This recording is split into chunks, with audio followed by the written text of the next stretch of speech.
It's only one Mo. You're under the safety and comfortability of the microphone. Right. Now you got to own up to that and hold accountability to yourself. Definitely. You know what I mean? Yeah, actually, we had a story on Russ that I want to do here at the end. Yeah, work. You know what I mean? This one's dope. Russ took to his Twitter to call out the hip hop industry. We thought we would talk about this. Now, I'll put that up on the screen for you. Russ put the industry owned and ran by the white people uses young, naive, financially desperate black kids to perpetuate negative black stereotypes that in turn hold back and further destroy the black community. Black kids are being used as weapons of mass destruction against their own people.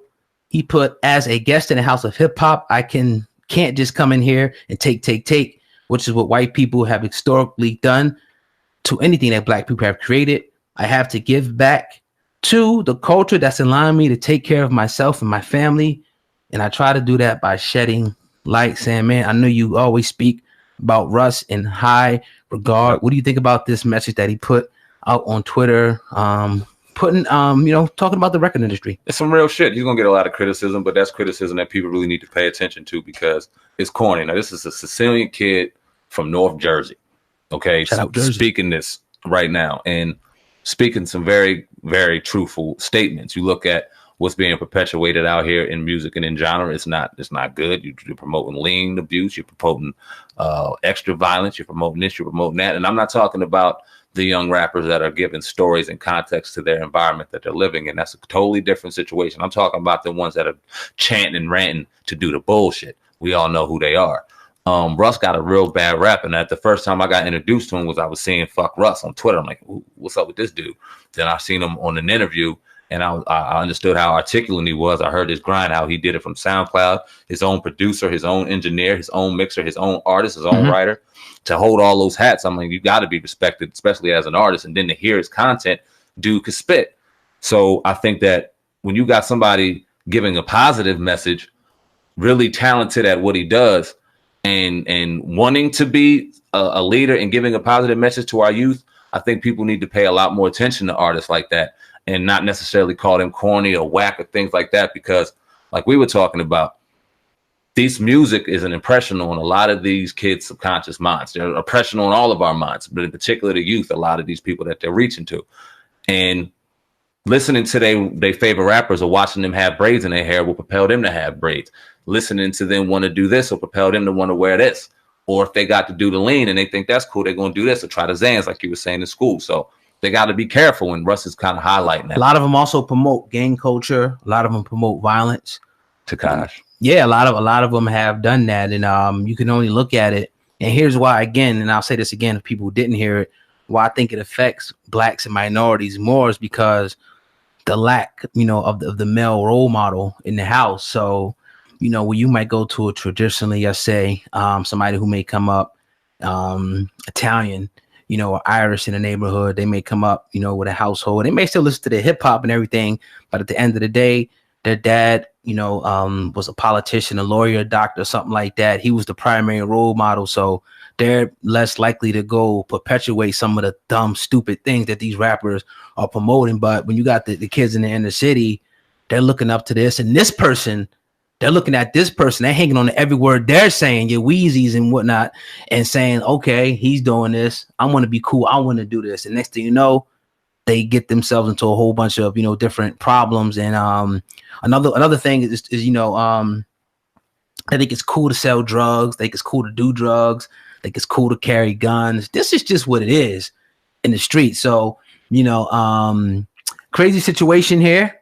I'm glad that Russ is speaking out, about this, and hopefully, we'll get some change, because I don't want to get into the point where we're trying to be preachy and tell these rappers what to rap, but there has to be some accountability at some point. And I think that people, as they get older, they start to see that. Jay-Z, I think, started changing.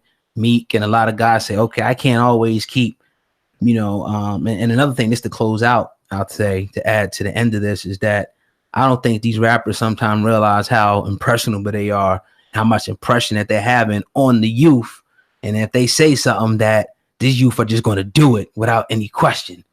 So I think, with that comes a lot of responsibility at the end of the day. I want to ask you a question, oh God, because a lot of people in comments, whether this be wherever we play it, and not that the people in the comments matter necessarily to where you got to put a battery in your back, but a lot of them are going to say, a lot of the black commenters in our sections, stay in your lane, white boy. That's coming because he's a white boy and he's saying these things about black culture. He's not allowed, even though it's right, wrong, or indifferent. Is that right, wrong, or indifferent in your mind? Should we play that role, or should we let somebody? Nah, I mean, truth is truth. The fucking truth. Speak the truth. Yeah, truth is truth. And it's just like he also, another point he spoke about was, with Dame and Kenyatta talk about the culture vulture, which will be, people coming into the hip hop arena and siphoning and taking everything out, but not putting anything back, whatever that may, whatever they feel that may be, whether it be money, programs, and things back in the community. So, I think that truth is truth. I don't care what color he is. And he's not the first person that said it. He's not, a pioneer with this. We've heard this, 100 times over, but we thought it was just a good talking point to say, yeah, we understand. We came up with it. And sometimes we like the ratchet hip hop, but we also got to say that it's definitely had an effect on generations of our people. Hip hop has. It's influential music. Mm-hmm. So that means that whatever you're promoting, people are going to do. Why do you think that every time you turn around, these companies are attaching themselves to these hip hop artists? They're giving them liquor deals. They're giving them Puma deals because people are buying that shit. Mm-hmm. Period. So I mean, that right there it shuts everything down. If not, they wouldn't be giving these guys these endorsement deals to sell these different products. Now, if you got a guy in there like Future, who at one point was promoting lean, then that, even though there's no way to really measure that, motherfuckers are gonna be drinking lean. And just who's gonna benefit off that? The drug companies, the drug dealers, the people on the street. Mm-hmm. Period. It just is what it is.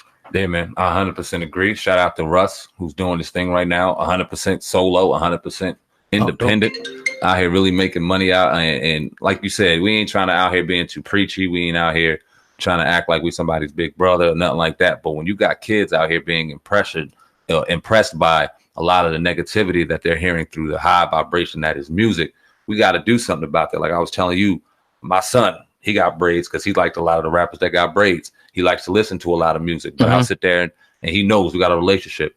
All right, what song is this? Blah, blah, blah. Put it on. I go, Dad, can I listen to this? Put it on. And I'll listen to it bar for bar. And at the end of the song, I'll go, hell yeah, hell nah. Mm-hmm. Certain things I will not allow in my son's subconscious mind to have that dictate whether he knows it or not, his actions in school, around his friends, when he's not around me. Yeah, I'll let him listen to curse words. We're in a day and age where I can't keep curse words away from him. So if he got to hear it, he's going to hear it. It is what it is. But I also understand that there's going to be a message behind anything that he listens to, whether that be in relationships, whether that be in this, whether that be in that, because the leash has to be there, but you got to be able to tug that motherfucker whenever you're ready. And a lot of parents don't pay attention, not to rag on parents, but we sitting there jamming and rocking to certain music that ain't good for us either.